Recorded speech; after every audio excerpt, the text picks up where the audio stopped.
It's a volunteer organization, and we attempt to walk beside the neighbors, the new neighbors, refugees that come to Grand Rapids. We connect them with the resources that are available in the in this community. I've learned that to love and accept these folks because they have something to give to us and teach us about how to live, how to appreciate what we do have.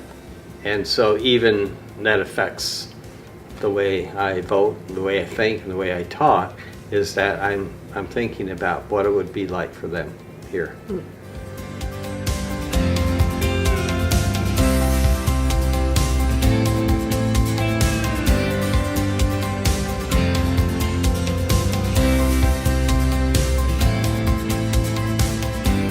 My experience has been really working with families that are here living in the United States and helping them adjust to life here. And I think that a lot of people in the United States don't actually know what it's like for a refugee family to start their life over here in the US. So my project is called The Beautiful Crossing. We're biking from New York City to Astoria, Oregon, stopping in 14 cities along the way and interviewing people who came to the United States as refugees about their experiences here. So asking them about what they think about the United States, maybe what are some cultural things that you've come to really value here after living here? What are some things that maybe you just don't like? What has been hard for your family? What are your hopes and dreams for the future? And really hoping that maybe through that way we can connect people who have never met refugee families with those who are coming to our country and becoming new Americans. I realize that that we have put more barriers to conversation. We work more to accept who they are and understand that what they bring in their culture and their past from their country, whatever trauma they've experienced, is part of who they are, and we just want to understand who they are.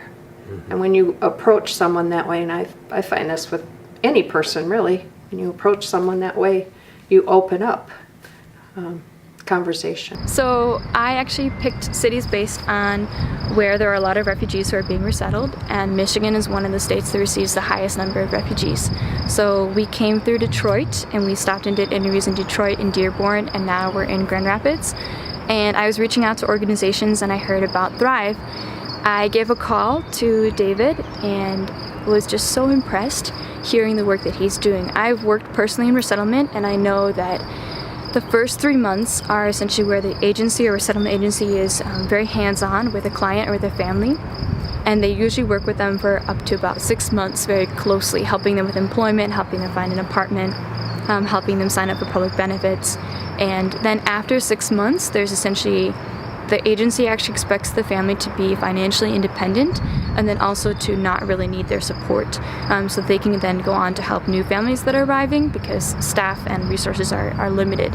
But actually a family doesn't really know after 6 months how to do all the things that they need to be able to do in order to live here and be successful in the United States. So one of the biggest gaps, for example, is getting a driver's license, and an agency is not going to drive around with a refugee family and get their practice hours or teach them how to drive. Or, for example, if someone really needs to understand how to start a small business, and maybe they want to go and look at other small businesses in the area and figure out what products are being sold or what prices should be so they can start their business and be more successful, an agency is not going to help them do that. And so I talked to David, and it really seemed that he and also his wife and Thrive are really focused on helping refugees for the long run. So not just that first initial 3-month period or 6-month period, but really becoming a community for them and a resource center for them. And I think that's really needed, not just here in Grand Rapids, but in other cities where refugees are being resettled. Well, we always need money.